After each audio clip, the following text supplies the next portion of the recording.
Oh, man.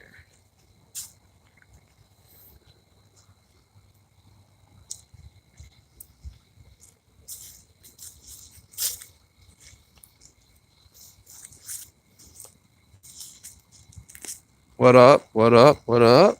What's up, people? Talk about this, man. This is a subject that really is close and near and dear to my heart. And that's what's up, Superman? Hey, what's going on, Mr. Redskins? Man, really disappointed about this sister. I heard the story, man. Sister's in her own house. A neighbor calls the police. It gets gunned down. They didn't even go in the house, just saw her walking around in the house. You don't know if it's her. You didn't even go. You know what I'm saying? You don't know nothing. You just gonna shoot in a house. How you scared outside the house? You know what I'm saying? Like, no, that's supposed to be murder. That's supposed to be murder. But I want to come on here. That's what I want to talk about. Like, right now, people are upset and angry. And I get it. Rightfully so. We should be. We should be upset about one of our sisters getting gunned down. You know, cute sister too. You know what I'm saying? She done got gunned down on some bullshit with the police. As usual, police union is probably going to protect this guy. He's going to get off. And, a lot of black cops that I know always say, hey, there are good cops and bad cops. Bullshit. There's no such thing as good cops and bad cops. One day a cop can be your best friend. The next day he'll shoot your ass. One day a cop can be your friend or your cousin or your family member. And the next day he can show up, or shoot that exact same day he'll show up and watch a white cop choke and shoot and do whatever. And he'll defend that cop because there's the blue line. They got a movie coming out about that same shit right now. Right. But let me say this, man. This is where I'm at about this shit, man. So the thing is, guys, like, I'm up here right now. I got this documentary I've been watching called Who Killed Malcolm X. It's coming on this station called Fusion. And it's really disheartening as I sit and watch it because the thing is, guys, like, it's on some nigga shit, man. It really is, because as I'm sitting and I'm listening to it, they're like, yeah, man, he disrespected Elijah Muhammad. He disrespected. So I listened to the shit. And I'm listening to the speeches that Malcolm gave. And Malcolm, I'm sorry, he didn't really discredit his name. I mean, come to find out, the man father 8 children. You know what I'm saying? So he just kind of held on to his dirt. And another thing, let me explain something, guys. The guys from Mosque number 7, not number 7, number 25 that killed him, those guys was from Mosque number 25, right? They were very militant. Half them guys that shot him never even met Elijah Muhammad. These were young that were upset at the fact that Malcolm dared disrespect Elijah Muhammad. Now, this is the thing, guys. It's like, one thing I notice about us as a people, man, when it come time for us, whenever you feel like a black person feels like, hey, man, so-and-so done been disrespected, we don't have a shortage of black people that are to go and lay down their lives, lay down their freedom for the honor and respect of whatever. You know what I'm saying? Because I'm sorry, I respect the nation. I'm not making this video to disrespect the nation, but I do think that it's kind of messed up that we not like this with these police out here. You know what I'm saying? Because the police do shit that, I see, and we saw this during Malcolm X's time. And that's why Malcolm is probably my favorite between him and Garvey, historical figure in America, because Malcolm was like, look, man, if we say we're going to do this, let's do it. They killed a Muslim one time. And man, Malcolm was trying to strap up. You know what I'm saying? Like, what we going to do? Let's get it in. And they had to calm Malcolm down. Hey, what's going on, NC worker? Don't you call the police if I'm in trouble. Exactly. But when the last time I seen somebody really trying to get at the cops was that guy, Christopher Dorner. And Malcolm was on that tip. Malcolm was like, look, man, we got to go to war. Hey, what's up, Ill Wills? And people were scared of Malcolm really causing a war. They said, hey, man, we got to calm him down, because he really was about what he said. He was serious. I think the thing is with Malcolm, with him being adjacent to and getting to know Elijah Muhammad, he saw Elijah Muhammad as a man, but he treated him as a divine being. And then I think if you go back and watch part one of that series, it really brought out a lot of stuff as far as how he was being treated. And they was, because he said what he said about Kennedy, which at the end of the day, I ain't really, come on, guys, that's not really something that was that bad. But because of how he was perceived at the time and the whole nation was grieving, they were upset and angry. But it just goes to show you the political games that they're playing. Because if you tell me that the white man is the devil, then the white man is the devil. You hear what I'm saying? Like, that is what you taught him. That's what he was taught, right? So, I mean, you can't then turn around and penalize a man for believing that the white man is the devil. That's like getting upset when they got upset with what's his face? What's the brother that died? I think he died of poisoning. What's the one that was poisoned? Y'all know the brother I'm talking about. Everybody want to go to heaven, but don't nobody want to die. Good point. What's the brother? God, what's the brother name? The one that died, man, that had the real militant, Khalid Muhammad. Thank you.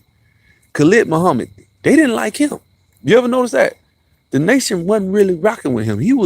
Some of the stuff he used to say is really not that real. It's not that big of a deal now. Like some of the stuff he would say about the small hats. And he told the truth. And you can kind of see there was a rift or schism in the nation whenever he did that. Because, some of this stuff you got to keep your mouth shut on. Like, guys, that's the thing. That's what I see with Tariq. You ever want to see if somebody really teaching a lot of truth? See what they say about the small hats. Because, see, now they got the power to shut you down. That's when you know what team somebody really on. You see what I'm saying? You might talk about the LGBT. You might talk about racism, white supremacy. You might talk about all that. But if you ain't going to call them small heads out, that's about 50% of it to me, to be honest with you. That's probably more than that. They probably 65, 70% of the problem we done had in this country has got to do with the small heads. That's real. Because every organization they done been involved in. Yeah, I remember I saw it not too long ago. Khalid Muhammad at Kent State, they could not handle his speech. Yeah, but the thing is, guys, that's the thing. Like, I'm sitting here and I'm remembering how militant Khalid Muhammad was, and they wasn't backing him. You know what I'm saying? It's almost like this. One thing I'm not worried about. Niggas is quick to want to kill a black man. We kick quick. Look how they did Malcolm, man. Shot that man down in front of his children. You see what I'm saying? And Malcolm, if you really know who he was and look at what the type of man he was, he didn't deserve that. Most of the stuff I seen Malcolm do, it was above board. It just was, he didn't kiss his ass like everybody did back then. I'm just being straight up. He just didn't kiss the guy's ass. He saw him as a flawed man, individual. He's a man. He's a human being, just like anybody else. He is not God. That's how he felt. You know what I'm saying? So he didn't look at Elijah Muhammad like that. And so what happened once they saw that, they couldn't, man, you got a bunch of young 18-year-old impressionable people that, especially back then when the economy was smaller, people ain't have no money. Things was really messed up. So you got this guy coming talking like that. That guy was, Elijah Muhammad was, that dude. You know what I'm saying? Especially a lot of the stuff he's saying has some truth to it, a lot of truth in what he was saying. You know what I'm saying? Even I would say that. I ain't gonna, as a believer, I still say that man was telling the truth on a lot of stuff he was saying. So what happened was these people felt like they, just at a level of being somebody that he, that I felt like he probably shouldn't have been. And Malcolm got close enough to realize that he was just the man. This dude is running through teenage girls that's secretaries at his place, which back then it wasn't as taboo as it would have been today. He'd have went straight to jail. Or maybe he wouldn't, because Africa Bambaataa ain't went to jail yet, right? This dude been child molesting and sucking on little boys for 45, 50 years, and all the rappers knew it. All these rappers talking about knowledge of self, and you know what I'm saying? All these cats knew about Africa Bambaataa sucking on little boys' dicks and shit. Ain't nobody say nothing. So maybe they probably wasn't gonna say nothing about, even if Elijah Muhammad was doing that today with young teenage girls, nobody probably would care, right? It took white folks to get R. Kelly, didn't it? Black folks, we don't care about stuff like that. So was the first to point out who ran the NAACP. Yeah. Man, let me tell you something. Malcolm is probably, if I had to run an awards, Malcolm would probably get my the Vanguard Award for the best speaker, and probably the most principled black leader we done had in a long time. Just being straight up. There are principled black leaders we've had, but he's one that I could actually probably, he's one of them guys I would have followed. Like really on some real stuff, man. You know what I'm saying? Because I respect that brother a lot. Not to say I would have agreed on everything he had to say, of course not. But I respect the hell out of him. I respect, because especially when you get older and you start learning about how he was as a man. You know what I'm saying? Exactly. He was principled. He actually reminded me of my brother, real talk. That's who he reminded. He kind of favored him a little bit too. So that's what's funny. So when I see him, I think of my brother. And then the stuff he say, that's how my brother talk. You know what I'm saying? So it's really funny. You know, when he wearing those glasses and saying the stuff he's saying, I'm like, man, that ain't my brother. Only difference is my brother's a Christian, but he kind of say some of the same stuff and think from the same vein. And the thing is, guys, what bothers me is we so quick on a brother like Malcolm, who was actually, man, apart from him defending himself, was actually a gentle guy, man. He wasn't out here trying to, Malcolm wasn't threatening nobody, man. He was just talking about how they want to, I mean, in the interviews, go watch him, man. He probably was just talking about how they wanted to take his life. And that was it. And look what they did to him. They shut down in front of his children. You know how evil that shit is, man? How evil that is, bro. And my thing is with us as black folk, we don't have no shame in hurting one another. But we won't touch the police. We will not touch when I say we won't touch them, nobody's gonna go find that cop. All these people are posting these pictures. This is the cop that shot down Atatiana or whatever her name, and nobody's gonna do anything. Yeah, them niggas ain't gonna do nothing. But then let me say something that a nigga don't like. Niggas will be ready to kill my ass. That bothers me. You know what I'm saying? Thank you. He is a model of a strong black man. I got nothing but respect for that, bro. You know what I'm saying? But my thing is, brothers, the problem I have with a lot of us, man, is why is it? Let's psycho analyze the black community for a second. Why are we afraid to touch a white man? But because guys, you gotta understand, the white man will lock your ass up if you shoot somebody and kill somebody. If you're gonna do time, you might as well, you know what I'm saying? Why haven't we touched George Zimmerman? Why haven't we touched Darren Wilson? Why haven't we touched Daniel Pintalio? You see what I'm saying? Why haven't we touched these guys? Peter Liang. We haven't touched them. These dudes can kill black people with impunity. Not one of these guys have ever had any revenge done to them. But I'm gonna tell you now, I could be out somewhere at a gas station, get into it with a black female. She go get her boyfriend, cousin, whatever. Ray, Pookie, whoever from the hood. That nigga would come ready to fight me to the death. Which I think is the dumbest shit I ever seen in my life. But I seen niggas do shit. I've seen niggas get damn near killed over a damn woman without asking any questions, not knowing she instigated the shit. The dude tried to be nice to her. She just had an evil spirit in her and went and lied and got somebody fucked up. I've seen girls do that.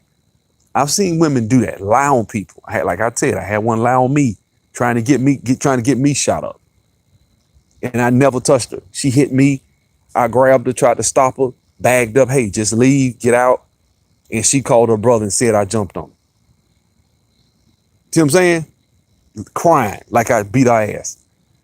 See what I'm saying? You got women that do shit like that. Then when they do it, some stupid, mindless, ape-ass nigga will go out and be ready to go kamikaze for her ass, not knowing the facts. Black people, black men especially, we do that all the time. His brother you know how many brothers sitting in jail right now over that same shit? Over a black woman that then told somebody, yeah, man, he hit me, or he called me a bitch, or he this, he that. You get out, hey, nigga, hey. You know what I'm saying? We don't think. You know what I'm saying? So let me ask you this. If you're willing to go that far for a chick, that you willing to die, you willing to sit in a jail cell for 10, 15 years, you ready to go to ICU, you ready to do whatever the fuck you got to do. right? For some chick that you probably ain't even sleeping with. It might be some chick you just grew up with around the way that you even know. Not even because I seen niggas do this for chicks they don't even date. They just know her. That's just my homegirl. Let me do that shit. If you that flipping as a black man to throw your life away, why the fuck would you not do this shit? Why can these cops keep getting away with this shit? This ain't a call to arms video. This is really just me asking sincerely. Can somebody give me an answer to that? Why do all these black men? Why do we never ever lay a finger on these people? George Zimmerman. Not only did we not lay a finger on him, he talking shit, signing Skittles bags and selling them and shit like. Man, come on, man. If that ain't the respectful shit. See, this is the thing. I ain't one of these black men that's out here talking shit about how bad I am, how I'm a street nigga and I kill a motherfucker. I ain't. But come on, listen to our music. Look at all these niggas walking down the street mean mugging. O'Shea made a video yesterday about how black men all tough and hard and shit. Half the brothers out here in the streets, if I see you, hey brother, how you doing? They just look at you. You know what I'm saying? That's an indictment on us, man. Because blacks have the perception that the white man is God. You know what? You might be right, brother. Because let me tell you something. One of the biggest things I saw was they was ready to kill Malcolm X because they believed in the divinity of the Honorable Elijah Muhammad. So you might be right. The honorable white man. You know what I'm saying? Maybe these brothers think that the white man is God. Yeah, you're right. All other races. I agree with that 1,000. I do agree with that too. I think we afraid to touch any other race of people. Hey, what's up? What's up, Norvell? To be honest, they have the power to get away with the things: missiles, jails, money, airplanes, drones, greater arsenal, you name it. I mean, yeah, but you come on, man. Come on. The average Caucasian don't got that shit at his disposal when he at the fucking gas station. Or when his ass going inside Walmart. At best he might have a gun. You catch his ass slipping and fuck him up. Come on, guys. You know what I'm saying? That being what the fuck what they gonna do to you? So let me get this straight. So you shoot a white guy. Or let's say you fuck a cop up, right? You scared because you know they might whoop your ass or they might lock you up and beat your ass. What you scared of ass whipping? What you scared of? Hmm? You know many brothers, I mean, you do got some brothers that shoot cops sometime. If you gonna shoot a cop, find the motherfucker that did that shit and kill him. Shoot him. You see what I'm saying? At least do some damage. You ain't gotta kill him. Do some real damage. Let these motherfuckers know what time it is. If we really about that life. We don't have no motherfucking defense. We don't have none. And I don't think we worrying about no damn. These niggas ain't thinking about no drones. See, you thinking militarily, brother. They got drones. They got tanks. They got sound weapons. Do you honestly believe the average goon on the street give a fuck? No, he don't give a fuck. That's not what he doing. What he thinking is, I ain't gonna touch that white man because I'm scared. Come on, man. They're not getting that pass on me. You gonna hold this L. I want to talk shit about all the motherfuckers in our community. Every other week somebody black gets shot. Come on, this shit happens every week. This shit ain't even a big deal no more. You know what I'm saying? How many times are we gonna get shot? This is why you never hear me come on my channel and say there's no such thing. Oh yeah, I believe that shit. Oh yeah. And this is proof right here. Proof positive that the shit does exist. That there is something in this country that is unfair.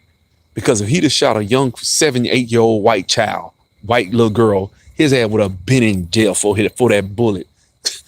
Got in that girl body good, they'd have had his ass under the jail. You better believe that shit. But it's a black woman. Some brothers, you say, what's up? In passing, they look at you with with 4 heads. I can tell you, I don't have a strong male role model. I didn't have a strong role model. Men don't do that. But could you at least make the enemy's victory pyrrhic? I don't know what that means. No, you telling me the white man has a missile launcher in the trunk of his car? Come on. That's what I'm saying. These white boys ain't walking around with that shit all the time. Sound weapons and shit like that. Come on, man. You know what I'm saying? Look at them motherfuckers in Iraq. Al Qaeda. They would do some makeshift shit and kill thousands of thousands of superior weapons. And them motherfuckers over there was ready for war, patrolling and killed and got killed. You know what I'm saying? They was doing improvised weapons. This no, nobody's gonna tell me that it's all about that. What I think it is, guys, is we are cowards. That's what I think. I think the black community, especially black thugs, are fucking cowards. Bitch made. Most of them. They're a joke. That's what I think. Now they'll fuck another black man up with the quicks. You know what I'm saying? O'Shea talking about having a conference. He might have to have some security. Cause some of these dudes on YouTube gonna be ready to kill each other. That's real. But let him go to a white conference and they got into it with a white guy or some shit. They're not gonna touch that white boy. They're scared. We are scared to touch them motherfuckers. But let them motherfuckers. See, that's the thing. And what bothers me about this shit, man. I know people have made this point before. What bothers me about this, I got to fear my own brothers and sisters, man, before I fear a white person. More so. Because you have this ideology that you'll fuck me up and on sight. You know what I'm saying? All I got to do is just look at you wrong. You know what I'm saying? I can't stay. Not only can you, will a black man not speak to you, you better not look him in the face too fucking long. You're gonna have to reckon with that motherfucker. Just for remember the fuck you looking at. That's how niggas is. You can't even look at niggas, man. We can't. And guys, guess what? If anything, man, I heard a pastor preach this sermon years ago, and I believe this. He said, "Love operates like blood in the body, man. You know, if you cut off circulation, your body, parts of your body will, at a certain amount of time, you don't get oxygen and nutrients. It'll become gangrene and have to be amputated. As it pertains to us as black men, because we're so hard, this street shit that these white small Heston gave us, this shit done kind of got a lot of our communities fucked up, because now we can't share information as brothers. We can't show love to one another as brothers. When I say, I ain't talking about no gay shit. Don't come in my comment section with that gay bullshit. You know what the fuck I'm talking about. When I say show love, I'm talking about, hey brother, I got opportunity, da da da da. Maybe, we can't communicate and share without it being some sort of war shit. Like if I go in a club and I see it's live and shit like that, and this music playing, but depending on the type of music, depending on the age of the people, and depending on the clothes, and how many girls is in that spot, I'm getting the fuck out of there. I'm telling you, and I was like that in my 20s. I would be afraid to go to certain spots. Not because I'm a lame. See, that's the thing. It ain't about being lame. It's about self-preservation. You see what I'm saying? I got people I know that's dead from going to the fucking club hanging out. Just sitting there. I seen little boys die at a teenage spot. I knew this shit. We went to a place way back years ago, and I felt unsafe. Sometimes as a black man, guys, you feel unsafe going in certain spots. You know what I'm saying? You feel like, is this the night I'm going to leave this earth? Just when you go out in the black community, we feel that way. You know what I'm saying? Now, when you go to a white spot and you hear that techno music playing and shit, you feel safe than a motherfucker. I hate to say it. I don't like this shit. I don't even like white women. But when I go to this shit, I do feel safe. And you barely need security. If you need security, somebody done got drunk. He might get thrown out the spot, but he ain't gonna be waiting at that motherfucker with the trunk park, ready to kill a motherfucker. We made songs about that shit. I'm gonna come back up in the club with the sawed off pump. We got song with the whole girls and everybody singing that shit about coming up in the club, blowing a motherfucker brains out. You know what I'm saying? Dude, who made that song? I Wish a Motherfucker Would. That's the name of it. It's by Dirty. Go look it up. I wish a motherfucker would. It was this shit though. I ain't gonna even lie like that. That shit went hard. You know what I'm saying? But guys, I'm gonna be honest with you. When I was younger, I had a certain anxiety about the club because of, oh, you a bitch. That's the problem. See, that shows you a bitch nigga. No, that don't show I'm a bitch nigga. That shows guys, they say fear is a sign of intelligence. You got to think for me and then every motherfucker in there. So I'm watching niggas. I'm watching how they acting with each other. I'm watching how they looking at me. I'm watching every fucking thing when that's why I say I'm a bar person. I never talk about that. That's why I'm a bar person. I'm a guy that goes to bars and places where you can sit and chill. Is more laid back. They playing R&B music. Y'all talking about sports or life. where you can talk. It's easier to do it that way. Get off that way. Other ways to meet females. One thing I hated growing up was going in the club, music blasting, and there's a bunch of motherfuckers around you. Last time I went, tell you the truth, I was talking about this morning, Magic City. Last time I went to Magic City, not one, about 3 or 4 times, actually, about 4 years ago, 4 or 5 years ago. I think this was before I got my driver's license reinstated. I'm at Magic City by myself, right? So I'm at the bar. I'm flirting with some chick. She wasn't even a stripper. We was just talking. And I was just making small talk with the chick. Next thing I know, the music's loud, but I hear somebody behind me say, "Move." I turn right around, man. It's this little dreadhead, skinny motherfucker. Now, I felt like, in seconds, man, what the fuck? I felt it welling up in me. But I had to calm down. I said, first of all, this nigga ain't this motherfucking bad. I don't give a fuck how much he talking. He either got a gun or some niggas with him. Cause you ain't got it in you to come at me like, that's where I felt. Now, of course, he saw me dressed up. I had on my little black, schoolboy glasses and shit. So you probably thought, oh, he a fuck nigga. He got on a little trench and shit. Who he think? He think he a pretty boy. Move. Like, you gonna come at, bitch, move. Who the fuck you talking to? That's what I felt. But I had to bite my fucking tongue. And many of you listening to this now, you bitched up. You let that nigga bar you down. I ain't let him bar me down. It wasn't about that. I got shit to lose. Okay, so I said, bitch, I ain't going no motherfucking fuck you. Okay, what's gonna happen? Now he feels like, and the kid probably was like 20, 21, probably just barely old enough to get in the bitch. He probably weighed 150 pounds soaking wet. If I catch his ass out on the street, it's just me and him one-on-one, I bet you he wouldn't say no shit like that. Cause that shit I don't remember motherfuckers doing it to me in my life. Rarely. And I would have loved to grab his ass and choke the shit out of him. Just like, man, who the fuck you talking to? Not like I'm tough, but you ain't gonna just come at me like that. But you know what? That shit fucked with me so bad, I had to get the fuck out of there. I couldn't stay no more. The girl, I think she heard it because she kind of got quiet. We said a few more words. I said, all right, it was nice to meet you. I left. And I walked out that bitch and I'm walking up and I think I had caught an Uber and I'm sitting there waiting on the Uber like, this nigga, who the fuck this nigga think he talking to? This nigga must think I'm a bitch. And that reminded me why I didn't like going to those types of places that often. See what I'm saying? Because, see, that's the thing. Black men, we don't have no problem. Now, I wonder if he'll come at George Zimmerman and say some shit like that. Or he come at Darren Wilson. See, because they done proved that they'll kill a motherfucker. See what I'm saying? Would he come at them like that? Would he come at them? Nah, he wouldn't.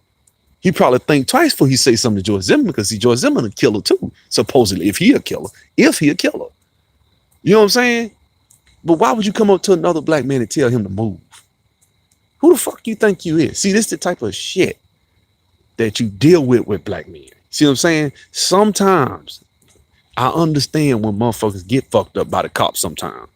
Because niggas don't know how to act. I'm just being straight up. Some of us don't. You see what I'm saying? So I understand racism, white supremacy as it pertains to the government, and, stripping us of our unlawful search and seizure, cruel and unusual punishment. I mean, 8th Amendment, all types of shit they breaking. You know what I'm saying? But at the same time, guys, I mean, do we feel as though, as a race, as a group of people, are our men going to stand up and do what the fuck we try to portray ourselves to be? Because we think we the toughest motherfuckers on the planet. If every race had to get in a fight, we as black men would feel like we got the advantage. We gonna whoop the average white boy's ass. That's how we feel. We think we the toughest motherfuckers. When it come time for that real smoke, though, we really don't want that shit. We don't want that shit, man. We don't want to get out here and go to war with these. Let me tell you something. These white boys waiting on us to fuck up. I'm telling you what I know. Okay, I know y'all probably don't. They waiting on some shit. They salivating. Waiting on these niggas to jump. That's what they want. He was drunk. I don't give a fuck what he was. He ain't look drunk. You know what I'm saying? Waiting on us to get into this bullshit of trying to act like we tough, act like we this. Let's go. It's time to go to war with the niggas. Are we ready for that shit? Do we really want that fucking smoke? You know what I'm saying? Do we really want that smoke? Go over there to the North Peachtree, I think North DeKalb County Airport, Peachtree Airport, whatever it's called. Go over there and ride. If you live in Atlanta, go over there and ride. It's off Buford Highway over there. Go over there and ride through that damn hangar and look at all them damn fighter jets, privately owned fighter jets and shit like that. They got tanks and shit like that over there. Private owned shit. I mean, do we really want to go with these? You know what I'm saying? Am I saying they got guns and shit? I don't know. You actually can get high caliber guns and rifles and shit. You just have to get a government license. You can actually get them damn fully automatic machine. You can get that shit. You just have to go through the federal government to get it. You do a special kind of background check, which I ain't know nothing about. A dude told me that shit. That's the type of shit you could do. You know what I'm saying? And my thing is, guys, like, if we not really about that shit, stop trying to act like we are. That's, you know what I'm saying? If you ain't really, like, you know what I'm saying? Like, and what I mean by that is, if we back it back down, what I'm trying to say is, look, we're not ready for war. Not only are we not ready for war, well, how the fuck do we got to always act like we're hard and do a lot of shit that causes, you know, enmity or distance between us as black men, where we can't have camaraderie and brotherhood as black men? We can't have that shit. You know what I'm saying? When brothers call me, I try to put them at ease and try to be cool with brothers. You know what I'm saying? Let them know, hey, I want to try to be that example and change. So when you guys call me about my class, I want to be a change and example and not just be out here to go, you know, talking all like I'm some thug or street nigga. That shit don't mean nothing to me. You know who used to get on to me about that shit when I was young? My brother. I used to try to act like Run DMC when I was a kid. My brother used to get on to me all the time, and I used to get mad. Because sometimes I wasn't trying to be cool. I was just being myself. He was like, stop trying to be cool. They ain't going to get you nowhere in life. You know, he used to always say that. You know, stop trying to do this. Stop trying to do. He used to always say that. And now as I sit and think about it and understand where he's coming from, I understood where he was coming from. You know what I'm saying? I do. I get the whole point. Yeah, my brother's very intelligent. Interracial versus keep it in the race. Passport versus stay in the hood. We could all work together based on our proclivities. I am a passport dude, but I don't need to hate the guy in the hood trying to do better. Look at, man. It's only about 3-4% of us with even passports. That shit I'm not shitting on what you're saying. I go ahead and do your passport thing. It ain't many of us, most 95-96% of black men. And then you got to take into account how many of them really traveling for what you talking about. Maybe 2%. You talking about what? 400,000 brothers that even got that type of mindset, you think, out of 24 million, 22, 23 million, however many it is. You know, so I don't even take that as something I would think about like that. But, you know, I'm not against the community. If it's a viable community would benefit staying behind and those going abroad. A better image benefits us. I travel, but it ain't for coochie. Respect, Jamaica. That's what's up, bro. I do see a lot of us doing a lot of fuckery in our communities when it comes to, just black men in general. Like, sometimes when I'm in the sauna, right? I'm in the sauna over at Camp Creek sometimes. It's 10 brothers in that bitch. Don't nobody say nothing to no fucking body. Right? Then I kept my on the north side to, what's the name of it? I might go out to Jimmy Carter sometime and work out, get in the song. Or I might go to, what's the other one? Abernathy, right? It'll be kind of a mixed crowd. Them white dudes will talk to you. Hey, how you doing? So what do you do? I get that shit all the time. When I went to MMA, all them white boys and Indians and Asian MMA classes in the, not MMA, in CrossFit. So what do you do? So this guy gave me his card and he wants me to go speak at his organization that he works at about business intelligence. Because I told him I run a class and great, we need somebody like that. Tell you what, take my card and what we're going to do. This was months ago. And I didn't think I was equipped enough to really be teaching like that on that level or yet anyway. But I probably would. I still got his card. I keep up with him, call him every once in a while. I just told him I was busy. But that's the thing. They talk business when I be. You go around white guys, they'll talk to your ass and ask first thing, hey guys, so what do you do? Hey, I'm so okay, really? Oh, okay. So how did you get it? I shit you now. I get tired of it. That's why I go around the brothers, because you know one thing about us as black folk, we're sitting that bitch, motherfucker be a millionaire driving a Ferrari, and we'll see him driving a Ferrari and won't say shit to him. You see what I'm saying? You wonder why we fucking lose? It's so many different reasons. But that's just one of them. We so distant.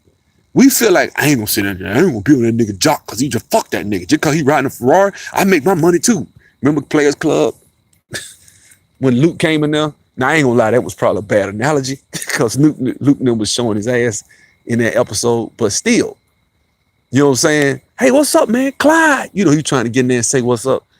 We have that stigma about going up to brothers that we feel like, oh, well, we want to go, or they're successful, or they're doing something that we want to do, and we don't want to say nothing to them because we feel like, you know what? If I say something to this brother, and this nigga try to act brand new with me, man, fuck that nigga. I feel small.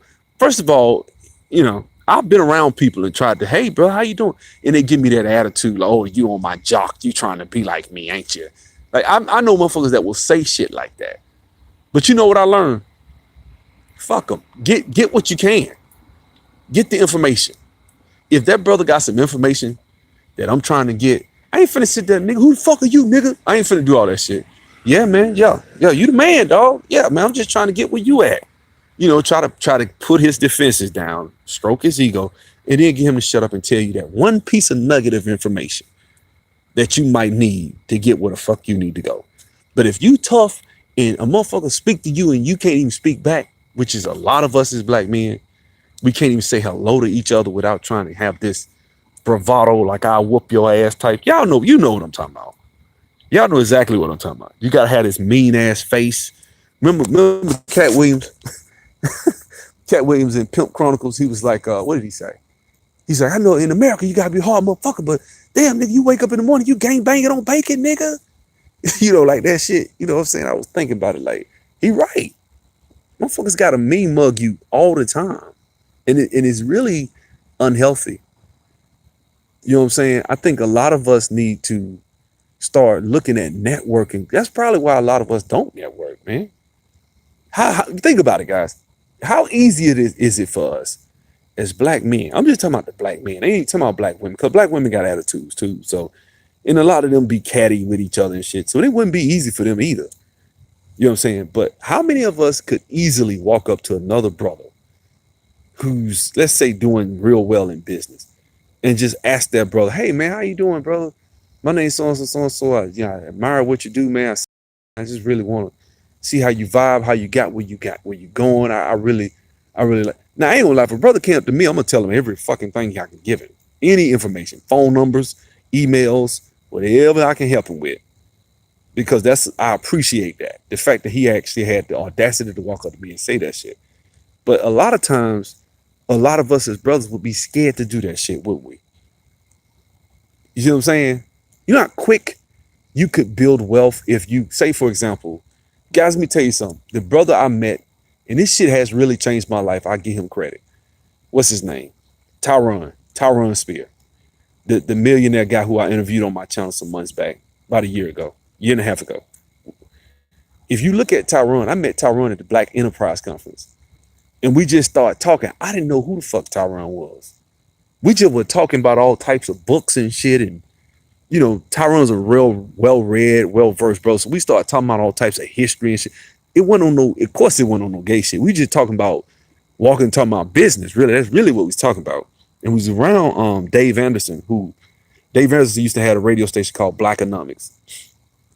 He's the guy whose video I put up about a week or two ago about all the different information. Anyway, Dave Anderson, Blackonomics, he was actually spoke at New Birth with Pastor Jamal Bryant, the light-skinned guy that was talking about all the different opportunities that you can get into.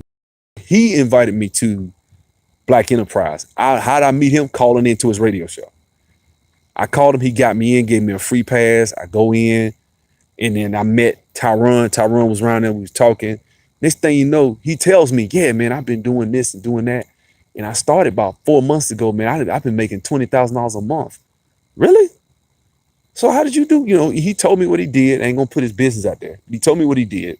He has a natural hair product. I'll say that. I was like, damn, that was ingenious, dude. My mama used to take me here and take me there. You know, he went to something that I used to go to all the time. But I didn't know he used it and monetized it like that. So we started talking, got his number.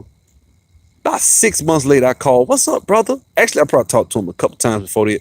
But I talked to him, and by then I had my YouTube channel. I think no, I take that back. But actually, I talked to him a couple of times. He was telling me to write a book, an ebook. He's a very knowledgeable brother. He was telling me about writing ebooks and stuff, and how much money.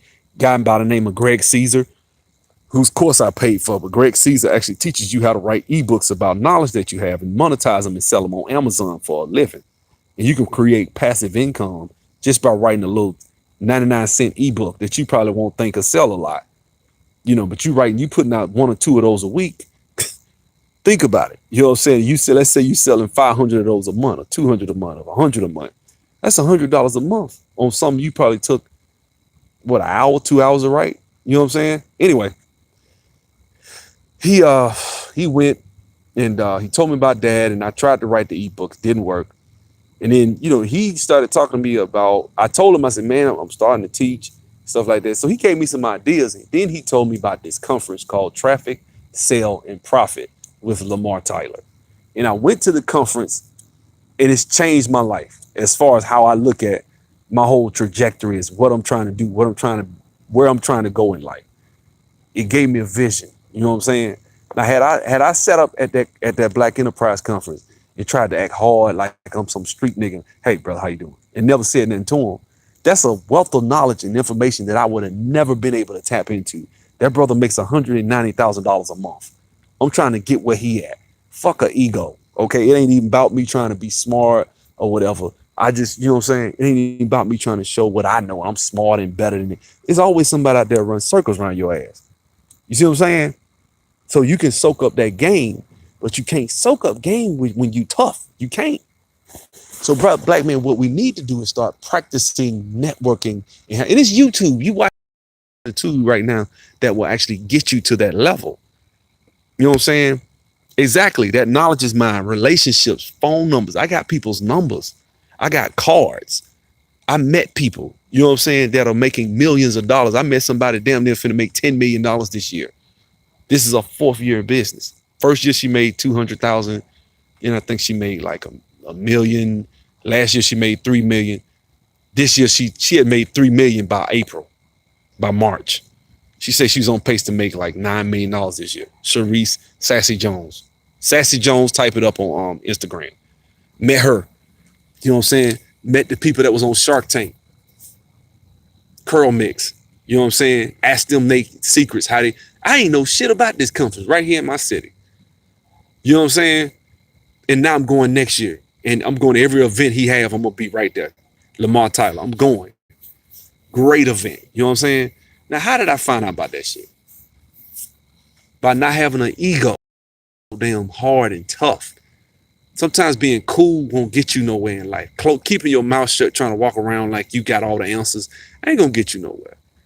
And I think that's our natural disposition as black men. We try to figure shit out on our own. That's us. You can't tell me nothing. Secondly, don't bring it. Oh shit. What y'all getting? What y'all doing? What y'all doing, man? I didn't say. Well, you. Okay, I'll read the comments later. Y'all getting at it in the comment section. I'm up here talking. Y'all going at it about something, man. Y'all on something else, man. A guy in my city got 750,000 Shark Tank. I'm going to try to interview him this month. That's what's up, Anti-Gravity. Do that. I would do that. I don't know what y'all getting into it about, Hattie. I don't even know what y'all getting into it about, man. He has generated one DVD. It's a dope watch. Yeah, you talking about Generation 1. Exactly. I watched it. I actually got it in the house now. Love that DVD. Love it. You know what I'm saying? Real serious DVD, man. Y'all need to go check it out. The brother is Lamar Tyler, Generation 1, Traffic, Sale, and Profit. Check it out. You know what I'm saying? It's a lot of money being made out there. I'm gonna give you guys give you a nugget. Wherever you are in America, you might be close to this. It's called the Gathering Spot, which is some shit I never heard of until I got around Tyron. Tyron, whenever I would talk to him, would always say, I was at the Gathering Spot and I met this. I was at the Gathering Spot and there's all these internet millionaires that's around Atlanta. They all hang out at the Gathering Spot. Like, what the fuck is the Gathering Spot? I never asked him. So one day I said, man, what's the Gathering Spot? You keep telling me, oh, you never heard of it? Type it up on YouTube. So I typed it up, and it's this spot where all this young, successful people of Atlanta go and congregate. But now they got one in DC, they building one in Chicago and in LA, right? So they're gonna have them all over the country. New York, they're gonna have them all over the country, and all the young black successful millionaires and people like that hang out at these spots. They have events. It has a $200 a month membership. That's some shit you go to. If you're a single woman, you probably need to go to them. You probably need to have a business, first of all, because it's a membership and they got to approve you. So you need to have something going for you. Can't just be a motherfucker that punches a clock and trying to get up in there, unless you like some prestigious clock puncher, so to speak, if you know what I mean. But if you just a regular person, then you probably need to, I hate to say that word, regular person. You know what I mean, right?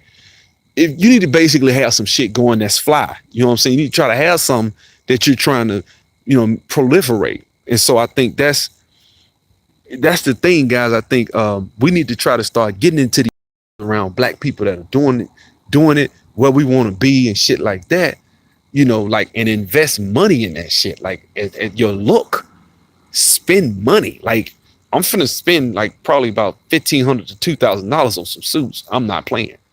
Not because, and this ain't even just for that one of me when I want to go out. When I want to step out, I want to shut that bitch down. Sorry. That's just me. You know what I'm saying? Maybe it's just me. I'm talking about I'll spend $400-500 on shoes, nice ass suit. I'm talking about some real shit. You come in that bitch, they like, damn, I don't know what he does. Damn it, he's dressed to impress.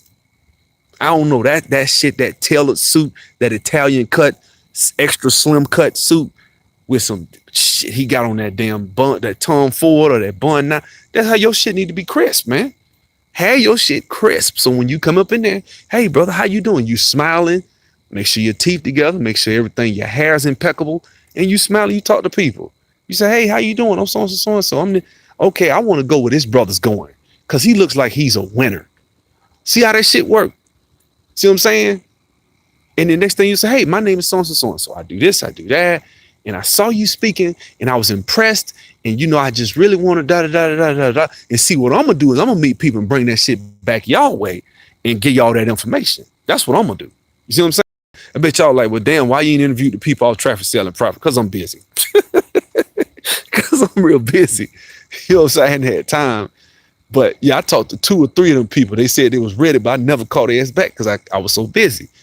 But you know what I'm saying? Once I don't punch the clock no more, which I'm really trying to get to, where I don't have to work no more. Once I get there, then I'll basically be able to jump on out there. Like I spent the whole day focused on my house today. That's all I went focused on, was working on my house, my flip that I'm doing, because I'm tired of this shit. It's taking a while. It's my fault. It ain't nobody's fault. The contractor, I have to buy the cabinets. I don't want to take the repair money. I got the repair money to buy the cabinets. I don't want to do that. What I want to do is pay for it out of my pocket. But I've been using my money to do other shit. So now I still got the money in the bank. I could probably go buy it Friday. I'm just going to go buy everything I need, bite the bullet, and get him to finish the house, put this house on the market soon. You know what I'm saying? So I can go and make my money. But at this point right now, guys, I'm focused. You know what I'm saying? Get yourself in a situation where you can be, get yourself in a situation where you can be the best version of yourself. That's why I talk like I do. That's why I always mention that. Because guys, if you not, and see, this is warfare, guys. I know you guys like he's went off on a tangent. Look, man, the way I look at it, I don't know who I heard say this. It's only 2 ways you're going to attack this thing, militarily or economically. That's just that. You know what I'm saying? Say what you will about Tyler Perry. The fact that Tyler Perry has a black owned studio in the black community's ecosystem is big. The fact that shit is in our ecosystem. When I say ecosystem, he's touching black people in Atlanta. And I'm in here. I'm here. I'm telling you what the fuck I know with talking to people on the phone that do all types of business up in this city.